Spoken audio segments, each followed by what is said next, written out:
तमाम नाज़रीन को दिल की गहराइयों से खुशामदीद। खिलाफत सिद्दीकी रज़ियल्लाहु ताला अन्हो के अहम वाक़यात। नबी अकरम सल्लल्लाहु अलैहि वसल्लम की वफ़ात के बाद इस्लाम पर यह सबसे ज़्यादा नाजुक वक्त था। अगर उस खबर को सुनकर अबू बकर सिद्दीक़ रज़ियल्लाहु खामोश रहते और उस तरफ मुतवज्जह न होते तो सख्त अंदेशा था कि महाजरीन व अंसार की मोहब्बत व अख़वत ज़रा सी देर में बर्बाद होकर जमीयत इस्लामी पारा पारा हो जाती। मगर चूँकि अल्लाह ताला अपने दीन का खुद मुहाफ़िज़ व नासिर था, उसने सिद्दीक़ अकबर रज़ियल्लाहु को हिम्मत व इस्तिक़ामत अता फरमाई कि हर एक ख़तरा और हर एक अंदेशा उनकी बसीरत व क़ुव्वत के आगे फ़ौज व इसलाह से तब्दील हो गया। नबी अकरम सल्लल्लाहु अलैहि वसल्लम की क़ुव्वत क़ुदसी ने तमाम मुसलमानों को एक ही कौम और एक ही ख़ानदान बना दिया था और नूर ईमान के महीर अक़ूल असर से कबीलों, ख़ानदानों और मुल्कों के इम्तियाज़ात एक सर बर्बाद मुंहदम हो चुके थे और उनकी हकीकत उसे ज़्यादा बाकी न रही थी कि कबीलों और ख़ानदानों के नाम से लोगों की शनाख्त में और पता देने में आसानी होती थी। और बस वफ़ात नबी सल्लल्लाहु अलैहि वसल्लम के बाद और उस रूह आजम सल्लल्लाहु अलैहि वसल्लम के मुला आला के तरफ मुतवज्जह होने पर ज़रा सी देर के लिए इस तफरीक कौमी के इब्तला का करोट लेना कोई हैरत व ताज्जुब का मुकाम नहीं है। देखना यह है कि सहाबाए कराम रज़ियल्लाहु की पाक मोहतर जमात ने इस इब्तला को अपने लिए मौजिब इस्तिफ़ा बनाया या सामान बर्बादी। तफसील इस अजमाल की यह है कि मदीना मनव्वरा में महाजरीन की तादाद अंसार के मुकाबले में कम थी, लेकिन अंसार भी दो हिस्सों में मुनक़सम थे, यानी ओस और खजरज। इस्लाम से पहले ज़माना कदीम से एक दूसरे के हरीफ और रकीब चले आते थे। इस तरह मदीना मनव्वरा के मौजूदा मुसलमानों को तीन बड़े बड़े हिस्सों में मुनक़सिम समझा जा सकता था: ओस, खजरज, कुरैश या महाजरीन। मक्का कबीला खजरज के रईस सअद बिन अबादा रज़ियल्लाहु थे। उनके मकान से मुताल्लिक़ एक वसी नशस्तगाह थी, जिसकी सूरत यह थी कि एक वसी चबूतरा था, उसके ऊपर साहिबान पड़ा हुआ था। उसी को सकीफ़ा बनी साइदा कहते हैं। नबी अकरम सल्लल्लाहु अलैहि वसल्लम की वफ़ात का हाल सुनकर एक तरफ मस्जिद नबी सल्लल्लाहु अलैहि वसल्लम में लोग जमा हो गए थे। उनमें करीबन सभी महाजरीन थे, क्योंकि महाजरीन के मकामात उसी महल्ला में ज़्यादा थे, यहाँ अंसार बहुत कम थे। दूसरी तरफ बाज़ार से मुतसिल सकीफ़ा बनी साइदा में दीगर बहुत से मुसलमानों का इज्तिमा था। उस मजमा में तकरीबन सब अंसार ही थे, कोई एक दो महाजिर भी इत्तेफ़ाक़न वहाँ मौजूद थे। इस्लाम की इब्तिदा और उसकी नशो नुमा, मुखालिफिन की कोशिशें, जंग व पिकार के हंगामे, शिर्क का मगलूब और मादूम होना और इस्लामी कानून और इस्लामी आइन के सामने सबका गर्दनें झुका देना, सब कुछ इन लोगों के पेश नज़र था। वो जानते थे कि ये निज़ाम अब वफ़ात नबी सल्लल्लाहु अलैहि वसल्लम के बाद दुनिया में इसी वक्त बेहसिन व खूबी कायम रह सकता है कि आपका जानशीन मुंतखब कर लिया जाए। मस्जिद नबी सल्लल्लाहु अलैहि वसल्लम में उमर फ़ारूक रज़ियल्लाहु के शदीद जज्बे ने लोगों को कुछ सोचने और मसला खिलाफत पर गौर करने का मौका ही नहीं दिया। अबू बकर सिद्दीक़ रज़ियल्लाहु वफ़ात नबी सल्लल्लाहु अलैहि वसल्लम की खबर सुनकर अगर जल्द यहाँ न पहुँच जाते तो अल्लाह जाने मस्जिद नबी में मुहसिबीन नबी सल्लल्लाहु अलैहि वसल्लम की एक हैरत व इज़्तिराब की हालत कब तक कायम रहती। लेकिन दूसरे मुजम्मा की जो सअद बिन उबादा रज़ियल्लाहु की नशस्तगाह में था, ये हालत न थी। वहाँ इंतखाब खलीफा के मुतालिक गुफ्तगू हुई, चूँकि वो मुजम्मा अंसार ही का था और एक सरदार कबीला की नशस्तगाह में था, जो कबीला खजरज के सरदार थे। और कबीला खजरज तादाद, नफूस और माल दौलत में अंसार के दूसरे कबीला ओस फाइक और बरतर था। लिहाजा इस मुजम्मा की गुफ्तगू और इजहार ख्यालात का नतीजा ये था कि सअद बिन उबादा रज़ियल्लाहु अन्हु को खलीफा यानी जानशीन रसूलुल्लाह सल्लल्लाहु अलैहि वसल्लम तस्लीम किया जाए। महाजरीन की तादाद अगरचे मदीना में अंसार से कम थी, लेकिन उनकी अहमियत और उनकी बुजुर्गी अजमत का अंसार के क़ुलूब पर ऐसा असर था कि जब सअद रज़ियल्लाहु ने खिलाफत को अंसार ही का हक साबित करना चाहा तो अंसार के एक शख्स ने एतराज़ किया कि महाजरीन अंसार की खिलाफत को कैसे तस्लीम करेंगे। उस पर एक दूसरे अंसारी ने कहा कि अगर उन्होंने तस्लीम नहीं किया तो हम उनसे कह देंगे कि तुम अपना एक खलीफा महाजरीन में से बना लो और एक खलीफा हमने अंसार में से बना लिया है। सअद रज़ियल्लाहु अन्हु ने कहा कि नहीं, ये कमज़ोरी की बात है। ایک اور انصاری نے کہا کہ اگر مہاجرین نے ہمارے خلیفہ کو تسلیم نہ کیا تو ہم ان کو بجر یا شمشیر مدینہ سے نکال دیں گے۔ اس مجمع میں جو چند مہاجرین تھے انہوں نے انصار کی مخالفت میں آواز بلند کی۔ اس طرح اس مجمع میں بحث و تکرار شروع ہو گئی۔ ممکن تھا کہ یہ ناگوار صورت ترقی کر کے جنگ و پیکار تک نوبت پہنچ جاتی۔ ایک خطرناک رنگ دیکھ کر مغیرہ بن شعبہ رضی اللہ وہاں سے چلے اور مسجد نبی صلی اللہ علیہ وسلم میں آ کر ثقیفہ نبی سعدہ کے رودات سنائی۔ یہاں مسجد نبی صلی اللہ علیہ وسلم میں ابوبکر صدیق رضی اللہ اپنی تقریر ختم کر کے تجہیز و تکفین کے سامان کی تیاری میں مصروف ہو چکے تھے۔ اس وحشت انگیز خبر کو سن کر ابوبکر صدیق رضی اللہ اپنے ہمراہ عمر فاروق رضی اللہ اور ابو عبیدہ رضی اللہ کو لے کر ثقیفہ بنی ساعدہ کی طرف روانہ ہوئے اور علی رضی اللہ اور دوسرے صحابہ کرام رضی اللہ کو تجہیز و تکفین کے کام کی تکمیل میں مصروف چھوڑ گئے۔ اگر اس وقت ابوبکر صدیق رضی اللہ ذرا بھی تعمیل فرماتے تو اللہ جانے کیسے کیسے خطرات رونما ہو جاتے۔ یہ تینوں بزرگ اس مجمع میں پہنچے تو وہاں افراتفری اور تو میں کا ایک عجیب عالم برپا تھا۔ عمر فاروق رضی اللہ نے وہاں اس مجمع کو خطاب کر کے کچھ بولنا چاہا، لیکن ابوبکر صدیق رضی اللہ نے روک دیا اور خود کھڑے ہو کر نہایت وقار و سنجیدگی کے ساتھ تقریر فرمائی۔ ابوبکر صدیق رضی اللہ بھی تھوڑی دیر ہوئی عمر فاروق رضی اللہ کی جذباتیت دیکھ چکے تھے کہ وہ مسجد نبی صلی اللہ علیہ وسلم میں شمشیر دست پھر رہے تھے اور کہہ رہے تھے کہ جو کوئی یہ کہے گا کہ نبی اکرم صلی اللہ علیہ وسلم فوت ہو گئے میں اس کا سر اڑا دوں گا۔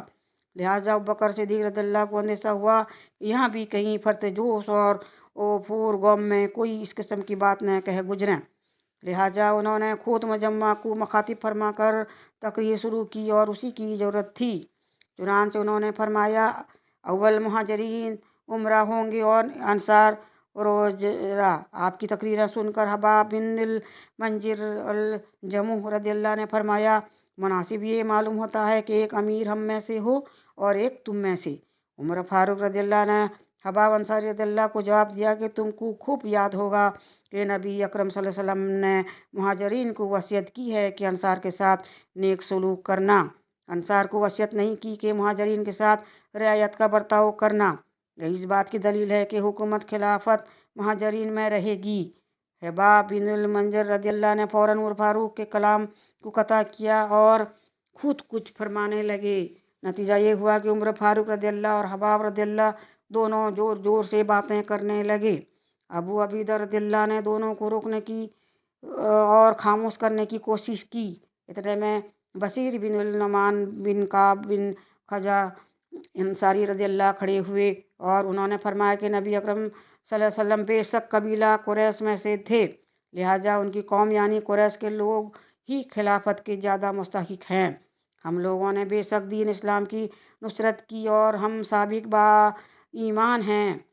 ایمان ہیں، لیکن ہمارا اسلام لانا اور رسول اللہ صلی اللہ علیہ وسلم کی امداد کے لیے مستعد ہو جانا محض اس لیے تھا کہ اللہ تعالی ہم سے راضی ہو جائے۔ اس کا معاوضہ ہم دنیا میں نہیں چاہتے اور نہ ہم خلافت و امارت کے معاملہ میں مہاجرین سے کوئی جھگڑا کرنا پسند کرتے ہیں۔ حباب بن المنذر رضی اللہ نے کہا کہ بشیر، تو نے اس وقت بڑی بزدلی کی بات کہی اور بنے بنائے کام کو بگاڑنا چاہتا ہے۔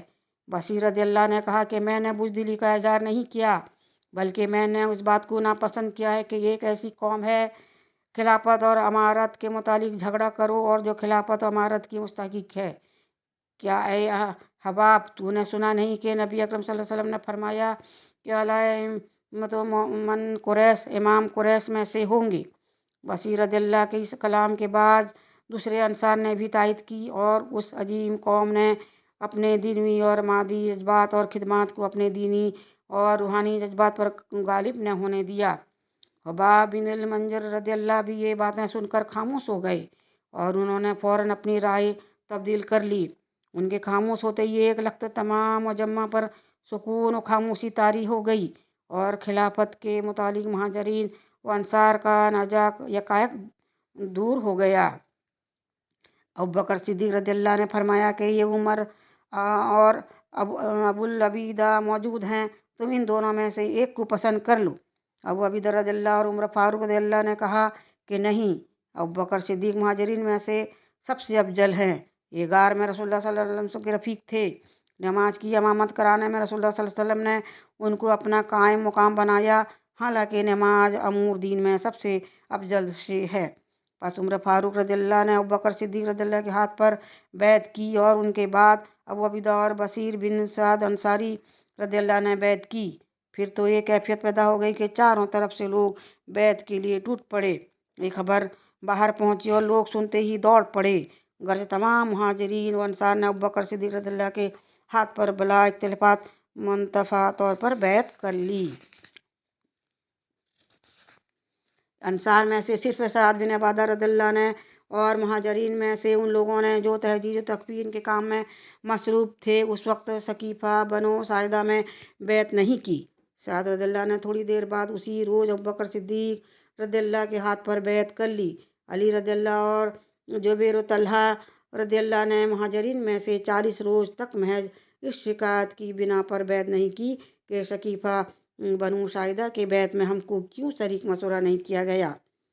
अली रज़ियल्लाहु एक दिन अबू बकर सिद्दीक रज़ियल्लाहु के पास आए और कहा कि मैं आपकी फजीलत और इस्तेकाक खिलाफत का मुनकिर नहीं हूँ, लेकिन शिकायत यह है कि हम रसूलुल्लाह सल्लल्लाहु अलैहि वसल्लम के करीबी रिश्तेदार हैं। आपने सकीफ़ा बनु साइदा में हमसे मशवरा किए बगैर क्यों लोगों से बैत ली? आप अगर हमको भी वहाँ बुलवा लेते तो हम भी सबसे पहले आपके हाथ पर बैत करते। अबू बकर रज़ियल्लाहु ने फरमाया कि रसूलुल्लाह सल्लल्लाहु अलैहि वसल्लम के रिश्तेदारों के साथ सलूक करना मुझको अपने रिश्तेदारों के साथ सलूक करने से ज़्यादा अजीज और महबूब है। मैं सकीफ़ा के बैत में लेने की गर्ज से नहीं गया था, बल्कि मुहाजिरीन अंसार के नजा को रफ़ा करना निहायत ज़रूरी था। दोनों फरीक लड़ने और मारने मरने पर तैयार थे। मैंने खुद अपनी बैत की और दरख्वास्त नहीं की, बल्कि हाजिरीन ने खुद बइत्तेफाक मेरे हाथ पर बैत की। अगर उस वक्त मैं बैत लेने को मुलतवी रखता तो इस अंदेशी और ख़तरा के दोबारा ज़्यादा ताकत से नमदार होने का कभी एहतमाल था। तुम जबकि तहजीब तकवीन के काम में मसरूफ़ थे तो मैं इस अजलत में तुमको कैसे वहाँ से बुलवा सकता था। अली रज़ियल्लाहु ने ये बातें सुनकर फ़ौरन शिकायत वापस ली और अगले रोज़ मस्जिद नबी सल्लल्लाहु अलैहि वसल्लम में मुजम्मा आम के रूबरू अबू बकर सिद्दीक के हाथ पर बैत की। बैत सकीफ़ा से वापस आकर अगले रोज़ तहजीज तकवीन नबी सल्लल्लाहु अलैहि वसल्लम से फारिग होकर मस्जिद नबी में अबू बकर सिद्दीक रज़ियल्लाहु ने मुनब्बर पर बैठकर बैत आमा ली। बाद अज़ां खड़े होकर खुतबा और साथ फरमाया और हम्दो नात के बाद लोगों से मुखातिब होकर कहा, मैं तुम्हारा सरदार बनाया गया हूँ, हालांकि मैं तुमसे बेहतर नहीं हूँ। बस अगर मैं नेक काम करूँ तो तुम्हारा फ़र्ज है कि मेरी मदद करो, और अगर मैं कोई गलत राह अख्तियार करूँ तो फ़र्ज है कि तुम मुझको सीधे रास्ते पर कायम करो।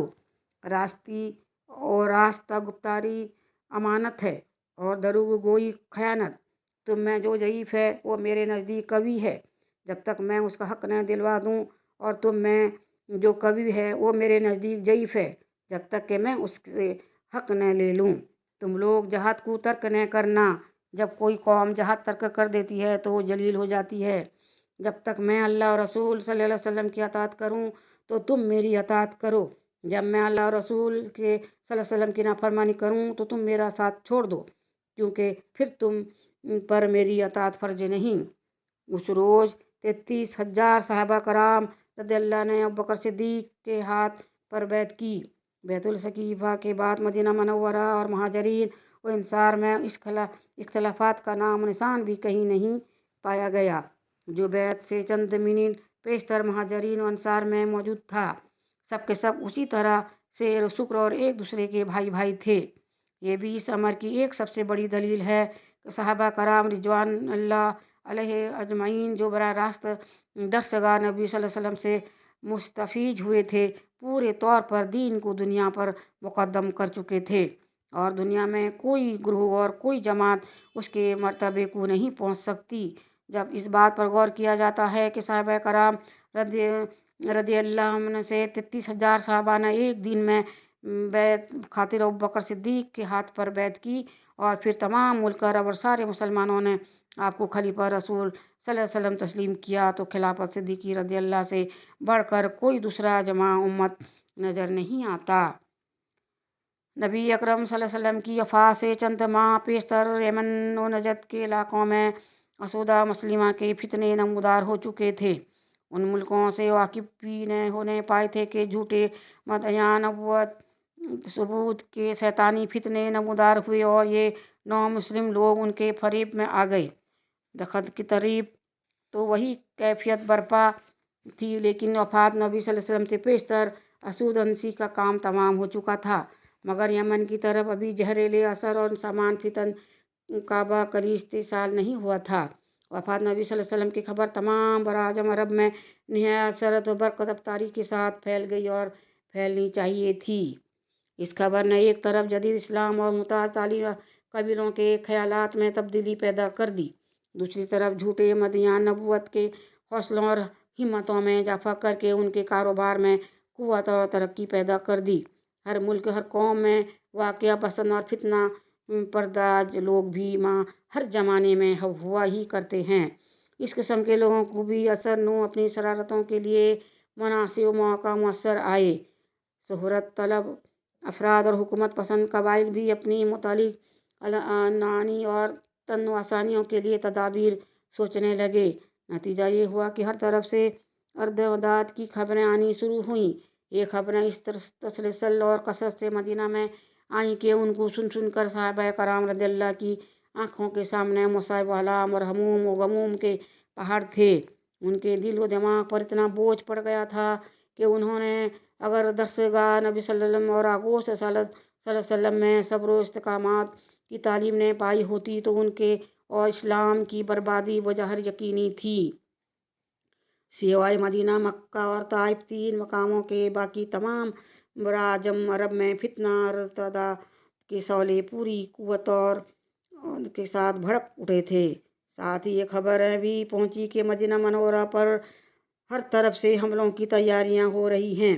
नबी अकरम सल्लल्लाहु अलैहि वसल्लम ने उसामा बिन ज़ैद रज़ियल्लाहु को अपने मरजल मौत में शाम की जानिब रोमियों के मुकाबले को लश्कर इस्लाम के साथ रवाना फरमाया था और नबी अकरम सल्लल्लाहु अलैहि वसल्लम की इलालत के रुबा तरक्की होने के सबब से ये लश्कर रुका हुआ था।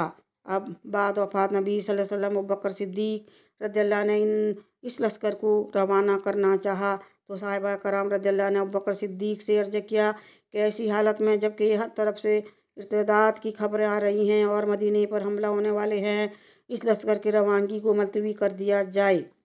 सिद्दीक़ अकबर रज़ियल्लाहु के क़ुव्वत ईमान, क़ुव्वत क़ल्ब, हिम्मत व सजात और हौसला व इस्तिक़ामत का अंदाज़ा करो कि उन्होंने सबको जवाब दिया कि अगर मुझको इस बात का भी यकीन दिलाया जाए कि इस लश्कर के रवाना करने के बाद मुझको मदीना में कोई दरिंदा तन्हा पाकर फाड़ डालेगा, तब भी मैं इस लश्कर की रवानगी को हरगिज मुलतवी न करूँगा जिसको नबी अकरम सल्लल्लाहु अलैहि वसल्लम ने रवाना फरमाया था। चुनांचे आपने हुक्म दिया कि तमाम वो लोग जो लश्कर अफसामा में शामिल थे रवानगी की तैयारी करें और मदीना के बाहर लश्करगाह में जल्द फराहम हो जाएं। इस हुक्म की तालीम में साहिबा कराम रज़ियल्लाहु उसामा रज़ियल्लाहु के झंडे के नीचे जमा हो गए। उसामा के बाप ज़ैद बिन हारिस रज़ियल्लाहु चूँकि नबी अकरम सल्लल्लाहु अलैहि वसल्लम के गुलाम थे, इसलिए बाज़ लोगों ने दिलों में उनकी सरदारी से अलकबाज था। नीज उसामा रज़ियल्लाहु की उम्र उस वक्त सिर्फ 17 साल की थी, इसलिए बाज़ लोगों की ख्वाहिश थी कि कोई मुअम्मर कुरैशी सरदार मुकर्रर फरमाया जाए। जब तमाम लश्कर बाहर जमा हो गया तो उसामा रज़ियल्लाहु ने उमर फारूक रज़ियल्लाहु को, वो भी इस लश्कर के एक सिपाही थे, सिद्दीक़ अकबर रज़ियल्लाहु की खिदमत में ये पैगाम देकर रवाना किया कि बड़े बड़े आदमी सब मेरे साथ हैं, आप उनको आपस बुला लें और अपने पास रखें, क्योंकि मुझको अंदेशा है कि मुशरिकीन हमला करके आपको और मुसलमानों को अजियत पहुँचाएँ। उमर रज़ियल्लाहु लश्करगाह से सालार लश्कर का पैगाम लेकर जब रवाना होने लगे तो अंसार भी एक पैगाम उमर रज़ियल्लाहु के जरिए से खलीफा की खिदमत में रवाना किया कि आप इस लश्कर का सरदार कोई ऐसा शख्स मुकर्रर फरमाएं जो उसामा रज़ियल्लाहु से ज़्यादा उम्र का हो और शरीफ नस्ल हो। उमर रज़ियल्लाहु ने आकर अव्वल उसामा रज़ियल्लाहु का पैगाम अर्ज किया तो सिद्दीक़ अकबर रज़ियल्लाहु ने फरमाया कि इस लश्कर के रवाना करने से अगर तमाम बस्ती खाली हो जाए और मैं तन्हा रह जाऊं और दरिंदे मुझको उठाकर ले जाएं, तब भी इस लश्कर की रवानगी मुलतवी नहीं हो सकती। फिर अंसार का पैगाम सुनकर फरमाया कि इन लोगों के दिलों में अभी तक फ़क्र व तकब्बुर का असर बाकी है। ये कहकर आप खुद उठे और उस लश्कर को रुखसत करने के लिए पैदल मदीने से बाहर लश्करगाह तक तशरीफ़ लाए। उसामा रज़ियल्लाहु को माल लश्कर रुखसत किया اور خود اسامہ رضی اللہ کی رکاب میں باتیں کرتے ہوئے چلے۔ اسامہ رضی اللہ نے عرض کیا کہ یا تو آپ سوار ہو جائیے یا میں سواری سے اتر کر پیدل ہو جاؤں۔ آپ نے فرمایا کہ میں سوار نہ ہوں گا اور تم کو سواری سے اترنے کی ضرورت نہیں، اور میرا کیا نقصان ہوگا اگر میں تھوڑی دور اللہ کی راہ میں بطریق مساعد تمہاری رکاب میں پیدل چلوں۔ صدیق اکبر رضی اللہ کا یہ طریق عمل انصار کے اس کو مذکورہ پیغام کا کافی جواب تھا۔ آپ کو اسامہ رضی اللہ کی رکاب میں اس طرح پیدل چلتے ہوئے دیکھ کر تمام لشکر حیران رہ گیا اور سب کے دلوں میں وہ انقباض طور ہو کر اس جگہ فرما برداری اور خلوص کے جذبات پیدا ہو گئے۔ میرے الفاظ میں کہیں غلطی ہو تو معاف کیجیے گا، پلیز سبسکرائب